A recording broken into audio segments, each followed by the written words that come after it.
السلام علیکم ورحمۃ اللہ تعالی وبرکاتہ۔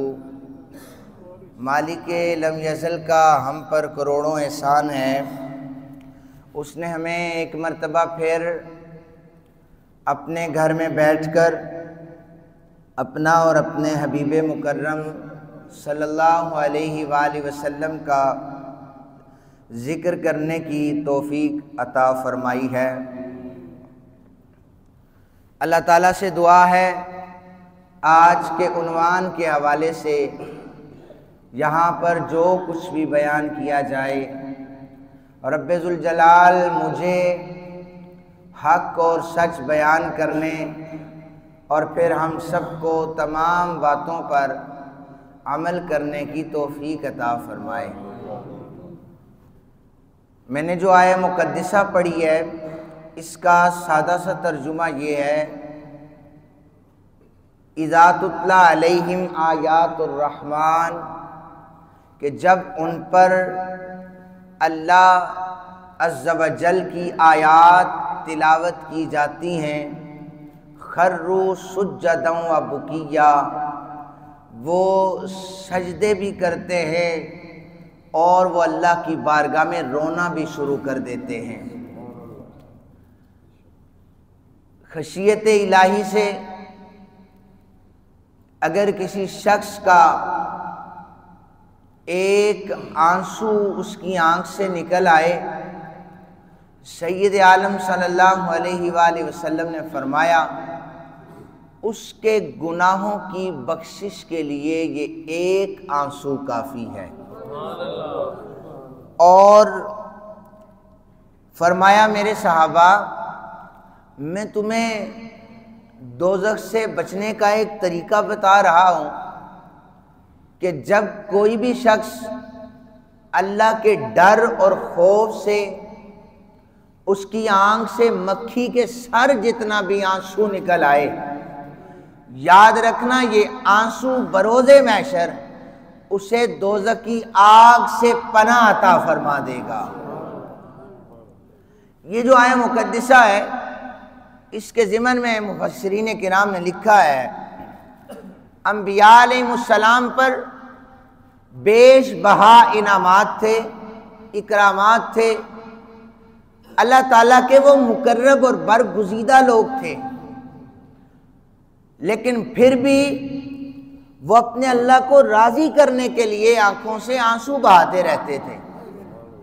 اور خود سید عالم صلی اللہ علیہ وآلہ وسلم ام المومنین حضرت عائشہ صدیقہ رضی اللہ تعالی عنہا بیان فرماتی ہیں کہ میں نے آقا کریم صلی اللہ علیہ وآلہ وسلم کو روتے ہوئے دیکھا، تو میں نے پوچھا سرکار آپ تو اللہ کے نبی ہیں، اللہ کے محبوب ہیں، کوئی گناہ آپ کے پلے نہیں ہے، ساری زندگی آپ نبی ہیں، معصوم عن الخطا ہیں، حضور پھر بھی آنکھوں سے آنسو جاری رہتے ہیں، پھر بھی استغفار رہتا ہے۔ سید عالم صلی اللہ علیہ وآلہ وسلم نے فرمایا عائشہ کیا میں اپنے اللہ کا شکر گزار نہ بن جاؤں؟ اس نے اتنی نعمتیں مجھ پر برسائی ہیں، کیا میں شکر گزار بندوں میں نہ شمار ہو جاؤں؟ یہ نبیوں کا حال بتا رہا ہوں آپ کو۔ آج کے موجودہ دور میں ہمارے پلے ہی کچھ نہیں ہے، نہ ہماری عبادات صحیح ہیں اور نہ ہمیں عبادات کی گارنٹی ہے، نہ ہماری آنکھ سے آنسو نکلتا ہے، ہٹ درمی اور غفلت میں اتنے ڈوبتے چلے جا رہے ہیں کہ نہ اللہ کا خوف ہے، نہ اللہ کے رسول صلی اللہ علیہ وآلہ وسلم کا خوف ہے۔ اگر کوئی آپ سے یہ کہتا ہے کل اللہ کے کٹہرے میں پیش ہونا ہے، کیسے جواب دو گے؟ زیادتیاں کر رہے ہو لوگوں پر، تو ایک بڑا آسان سا جملہ بول دیا جاتا ہے کہ دیکھا جائے گا۔ اور بھائی اللہ کی بارگاہ میں پیش ہونا ہے اور دیکھا جائے گا کیا ہوتا ہے؟ جہاں پر حضرت آدم علیہ السلام سے لے کر جناب محمد پاک صلی اللہ علیہ وآلہ وسلم تک کسی نبی کو بولنے کی جرت نہیں ہوگی، وہ لمبی حدیث مبارکہ ہے، صرف ہمارے پاک نبی صلی اللہ علیہ وآلہ وسلم کو اجازت ہوگی تو آپ عرض کریں گے، اجازت ہوگی تو عرض کریں گے۔ اللہ کا جلال اتنا ہوگا، وہ رب ذوالجلال غصے کی عالم میں، غصے کی کیفیت میں ہوگا، نبیوں کو کٹہرے میں سامنے کھڑے ہونے کی ضرورت نہیں ہے۔ 2024 کا مسلمان کھڑا ہو جائے گا، میں جواب دے لوں گا، کیسے جواب دوں گا؟ یہ ہمارے بس کی بات ہی نہیں ہے۔ 4 نمازیں پڑھ لینے سے میں خود کو بہت بڑا صوفی کہنے لگ جاؤں، یا صرف 10 لاکھ کا حج کرنے سے میرے پاس جنت کی سند آ جائے، یا عمرہ کر لینے کے بعد میں لوگوں کو یہ بتاتا پھروں کہ میں تو جنتی ہو گیا ہوں۔ اور اگر کسی مسجد میں، یا میں اکثر کہا کرتا ہوں، میلاد شریف کی ایک دیگ دے دینے سے بندہ کہ میں تو جنتی ہو گیا ہوں، پھر بڑا آسان کام ہے جنت لینا، بہت آسان کام ہے۔ پھر یہ جنت ایسے نہیں ملتی، نبیوں کے ٹکڑے کر دیے گئے، نبیوں کو چیرا گیا، دیکھا گیا کہ میرے جو مقرب بندے ہیں میرے رستے پر ثابت قدم کیسے رہتے ہیں۔ ایک ایک جسم کا عضو علیحدہ ہو گیا، ان کے جسم کے ایک ایک ٹکڑے سے اللہ وحدہ لم یزل کی صدائیں آتی رہی۔ اور پھر حضرت بلال حبشی کو جب کافر مارا کرتے تھے نا، تو بلال تپتی ہوئی ریت پہ جسم زخموں سے چور ہوتا تھا، بلکہ تپتی ہوئی ریت پر پگھل رہا ہوتا تھا، بلکہ ورقہ بن نوفل پاس سے گزرے، کہنے لگے بلال میں سن رہا ہوں تیری زبان سے اللہ رب ذوالجلال کی تسبیح بیان ہو رہی ہے، احد احد کی صدائیں آ رہی ہیں، بلال اگر تو یہ صدائیں جاری رکھے تو میں یہ لکھ کر دینے کو تیار ہوں، اللہ کی رحمتیں تجھے اپنے سائے تلے ڈھانپ لیں گی۔ ہم مسلمان ہیں، صرف 5 نمازیں پڑھ لینے کے بعد ہمارے پاس گارنٹی آ جاتی ہے، لوگوں جب تک معاملات زندگی درست نہیں ہیں عبادات قبول نہیں ہیں۔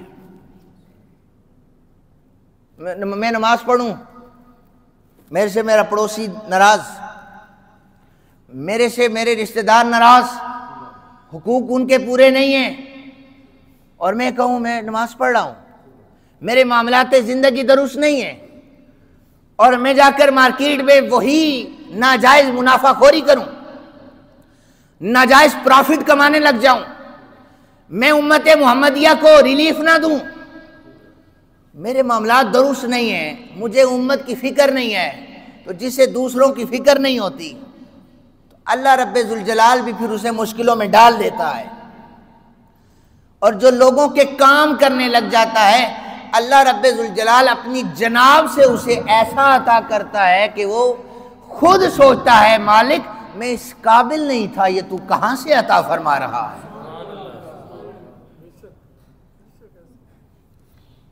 تو اللہ تعالیٰ کی یاد میں ہر شخص آنسو بہانا ضرور سیکھے۔ حضرت علی کرم اللہ وجہ الکریم آپ فرماتے ہیں کہ خشیت الہی سے اگر کوئی آنسو نکل کر آپ کے رخسار پر پڑ جائے نا، یہاں پر اسے صاف بھی نہ کیا کرو، وہ اللہ کے ڈر سے نکلا ہوا آنسو ہے، وہ اتنی قدر والا آنسو ہے کہ اس کی جگہ تمہارے رخساروں پر بنتی ہے، اسے صاف نہ کیا کرو۔ یہ صحابہ کرام ہمیں سمجھا رہے ہیں۔ اور حضرت عبداللہ بن مسعود رضی اللہ تعالی عنہ، آپ بڑا خوبصورت قرآن پڑھا کرتے تھے۔ حضرت عبداللہ بن مسعود کو سید عالم صلی اللہ علیہ وآلہ وسلم نے فرمایا عبداللہ مجھے قرآن سناؤ، تو جناب ابن مسعود کہنے لگے حضور آپ کے قلب اطہر پر سارا قرآن نازل ہوا ہے، میں کون ہوتا ہوں آپ کو قرآن سنانے والا، اور پھر آپ کے سامنے آپ کو قرآن سناؤں۔ حضور نے فرمایا تم مجھے قرآن سناؤ، مجھے قرآن کا سننا بھی پسند ہے، پڑھنا تو ہے لیکن سننا بھی پسند ہے۔ عبداللہ بن مسعود نے سورہ نساء کی تلاوت شروع کی نا، تو تو حضرت عبداللہ بن مسعود کہتے ہیں میں نے تلاوت ختم کی، سید عالم صلی اللہ علیہ وآلہ وسلم رو رہے تھے، آنسوؤں سے ساری داڑھی مبارک تر ہو چکی تھی، کیونکہ وہ آیات خشیت الہی کی تھی۔ عبداللہ بن مسعود سن رہے تھے اور نبی پاک صلی اللہ علیہ وآلہ وسلم سن رہے تھے۔ عبداللہ بن مسعود کہتے ہیں کہ میں تلاوت کرتا جا رہا تھا، آقا کریم صلی اللہ علیہ وآلہ وسلم روتے جا رہے تھے۔ اس امت کا دل نہ قرآن کی آیات سن کر پگھلتا ہے، نہ خشیت الہی سے دل پگھلتا ہے، یہ آنسو اس کے آنکھوں سے نکلے گا کب؟ کیوں؟ اس لیے کہ ڈر اور خوف ختم ہو چکا ہے، ڈر نہیں ہے کسی بھی انسان کے پاس۔ وہ بات وہی ہے کہ قیامت آئے گی تو دیکھا جائے گا، مریں گے تو دیکھا جائے گا، سدھرنے کے لیے کوئی تیار نہیں ہے۔ علماء منبر سے بھی کہتے رہتے ہیں، وائز نصیحتیں کرتے رہتے ہیں، لیکن کوئی بھی شخص اپنی جگہ پر جہاں پر ہے وہ ہٹ درمی اور ضد پر قائم ہے، وہ خود کو بدلنے کے لیے تیار نہیں ہے۔ پھر میں حدیث مبارکہ پڑھ رہا ہوں، حضرت ام المومنین جناب حفصہ رضی اللہ تعالی عنہا، نبی پاک صلی اللہ علیہ وآلہ وسلم کی زوجہ مبارکہ، آپ کے گھر میں سید عالم صلی اللہ علیہ وآلہ وسلم موجود تھے، تو آپ کے بھائی حضور موجود تھے گھر میں، تو حضرت عبداللہ بن عمر صحن میں بیٹھے قرآن پڑھ رہے تھے، اور حضرت عبداللہ بن عمر نے قرآن پڑھتے ہوئے آیت پڑھی نا، کلا انہم عن ربہم یومئذ لمحجوبون، کہ بروز محشر بہت سے ایسے ہوں گے جو اللہ کے دیدار سے محروم ہو جائیں گے۔ ام المومنین کہتی ہیں اچانک حضور کی آنکھوں سے آنسو جاری ہو گئے، تو میں نے پوچھا سید عالم صلی اللہ علیہ وآلہ وسلم سے، عرض کی آقا ایسی تو کوئی بات بھی نہیں ہوئی، کیا آپ کو کوئی تکلیف ہے، کہیں پر جسم مبارک میں درد ہے، اس وجہ سے رو رہے ہیں؟ فرمایا نہیں حفصہ، اس وجہ سے نہیں رو رہا۔ پوچھا کہ آقا کیا جنت کے شوق میں رو رہے ہیں یا دوزخ کا خوف ہے اس لیے رو رہے ہیں؟ فرمایا عائشہ حفصہ، نہ مجھے اس وقت جنت کا اشتیاق ہے، نہ مجھے دوزخ کا خوف ہے، اور نہ ہی مجھے کوئی تکلیف ہے، میں اس لیے رو رہا ہوں کہ عبداللہ بن عمر جو ہے وہ قرآن کی ایک آیت پڑھ رہا ہے جس میں یہ کہا جا رہا ہے کہ کچھ ایسے بھی ہوں گے جنہیں اللہ اپنے دیدار سے محروم کر دے گا، تو مجھے اللہ کے دیدار کی تڑپ جو ہے وہ رلا گئی ہے۔ ہم حدیث سناتے ہیں کہ یہ برے کام کرنے والا اللہ تعالیٰ کا عرش کا سایہ اسے نصیب نہیں ہوگا، اللہ تعالیٰ اسے اپنا دیدار نہیں کروائے گا، تو اس کا جواب ایک ہی ہے کہ دیکھا جائے گا، دیکھا جائے گا، بس ٹھیک ہے، جب مریں گے تو دیکھا جائے گا۔ عمریں گزر چکی ہیں تو پھر بھی ایک ہی سوال ہے کہ دیکھا جائے گا۔ تو نبی اکرم صلی اللہ علیہ وآلہ وسلم اور جتنے بھی سابقہ انبیاء یا اللہ کے مقرب لوگ گزرے ہیں، جب جب ان کے سامنے قرآن تلاوت کیا جاتا ان کی آنکھوں سے آنسو جاری ہو جاتے تھے، وہ اللہ کے خوف سے ہوتے تھے، اور صحابہ کرام کا بھی معمول تھا۔ بلکہ ایک حدیث مبارکہ سنا کر پھر آگے چلتا ہوں۔ حضرت شعیب علیہ السلام جو تھے، ایک مرتبہ اللہ تعالیٰ کے عشق میں آنسو بہا رہے تھے، یہ بھی اللہ کے نبی ہیں۔ اللہ تعالیٰ نے پوچھا میرے شعیب دوزخ کے خوف کی وجہ سے رو رہے ہو یا جنت کے شوق میں رو رہے ہو؟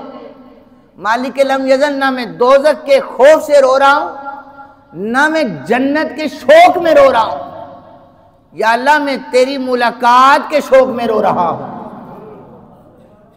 تجھ سے ملاقات کرنا چاہتا ہوں۔ اللہ تعالیٰ نے وحی کے ذریعے سے بتایا، جا میرے شعیب، تیرے جو آنکھوں سے آنسو نکل رہے نا، ان کی بدولت میں اعلان کر رہا ہوں تجھے میں اپنا دیدار عطا فرما دوں گا۔ تو یہ جو آنکھ سے جب آنسو انسان کا نکل پڑتا ہے تو اس آنسو کی قیمت یہ ہے جو ہمیں انبیاء سکھا رہے ہیں۔ لوگوں یہ خشیت الہی سے آنکھ سے جب نکل گیا تو اللہ اس بندے کو اپنا دیدار کروا دیتا ہے۔ حضرت جناب عمر بن خطاب رضی اللہ تعالی عنہ کا زمانہ تھا. آپ کے مبارک دور میں ایک جوان بچہ تھا اور وہ مسجد میں بڑے شوق سے عبادات کیا کرتا تھا. بہت نمازیں، روزے اور اس کی عبادات حضرت عمر بن خطاب کو بڑا پسند تھا. ہمارے جوان جو ہے نا آج کل آپ نے دیکھے ہوں گے، انہیں تو پہلی بات ہے مسجد میں آنے کی توفیق نہیں ہے. پھر اگر وہ آ جاتے ہیں انہیں نماز پڑھنے کا پتہ نہیں ہے، نہ مسائل کا پتہ ہے.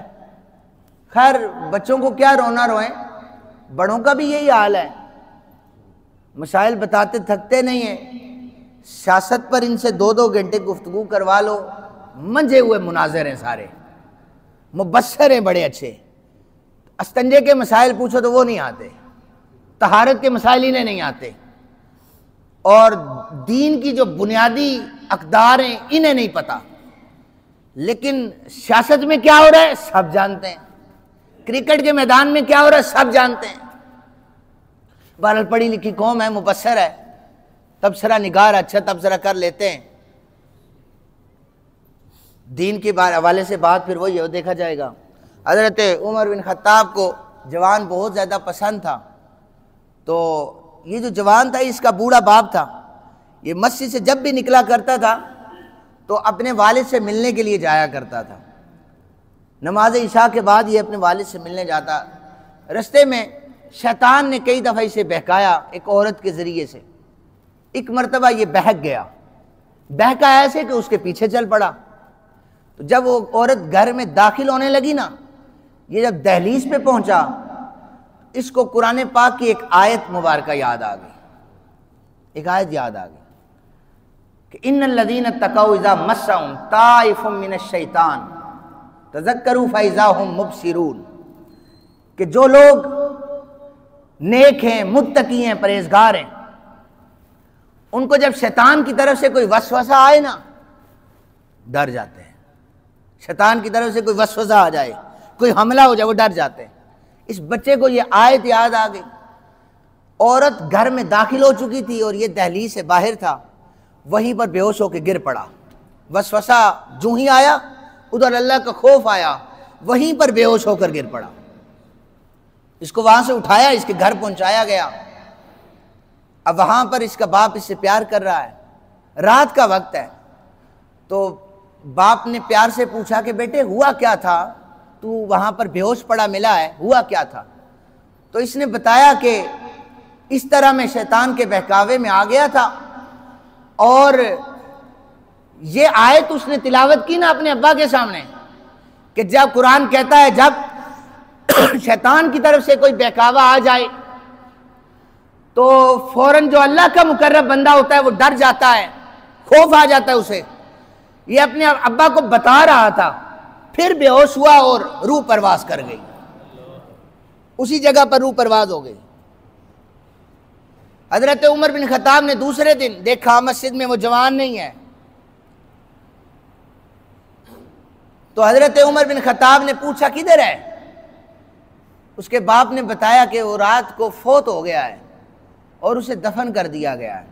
آپ نے فرمایا مجھے بتایا نہیں ہے، وہ تو بڑا نیک جوان تھا، مجھے بتانا تھا تم لوگوں نے. آپ نے فرمایا مجھے اس کی قبر پر لے چلو. جناب عمر بن خطاب رسول اللہ صلی اللہ علیہ وآلہ وسلم کے جید صحابی ہیں، آپ کو اس کی قبر پہ لے جایا گیا. آپ قبر پہ کھڑے ہو کر نا آپ نے کہا وَلِمَنْ خَافَ مَقَامَ رَبِّهِ جَنَّتَانِ، جو اللہ کے خوف میں ڈرا یا اللہ کا خوف جسے عطا ہو گیا اسے اللہ 2 جنتوں کا وعدہ فرما دیتا ہے. حضرت فاروق اعظم یہ آیت پڑھ رہے ہیں، قبر سے آواز آئی. آواز یہ تھی کہ اے عمر بن خطاب میں اللہ کے خوف سے ڈرا ہوں، اللہ نے مجھے 2 جنتیں عطا فرما دی ہیں. اللہ اکبر.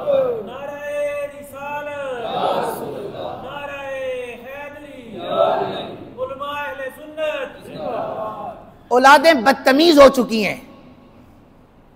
یہ بتانے کا مقصد بھی یہ ہے بڑوں کا ادب نہیں ہے، نہ باپ کی پرواہ ہے، نہ رشتہ داروں کا حیا ہے۔ یعنی معاشرے کا ایک فرد، میں خود بھی آپ کو بتاؤں کہ اگر میں گلی محلے میں یہاں سے گزرتے ہوئے، ہم بھی اب اسی جگہ کے ہو کر رہ گئے، گزرتے ہوئے اگر کوئی غلط چیز دیکھے تو ہم بھی منع کرتے ہوئے کتراتے ہیں، پتہ نہیں ہے ہمیں آگے سے جواب کیا دے دے گا۔ اچھا دیکھیں، مارکیٹ میں ایک جوان کھڑا ہے رات کو 2 بجے 3 بجے، وہ یہیں کا ہے نا، تو آپ میں سے کسی کی اولاد تو ہوگا، تو کیا والد کو، چچا کو، ماں کو نہیں پتا کہ میری اولاد اس وقت گھر میں نہیں ہے تو کہاں ہے؟ تو جو احکامات ہمیں دین سکھا رہا ہے نا کہ اپنی اولادوں کو سکھاؤ، وہ یہ نہیں ہوتا کہ اولاد کو بلا کر بتاؤ کہ بھئی یہ کتاب ہے تو دین سیکھ لو، اس کا مفہوم یہ نہ لیا کریں۔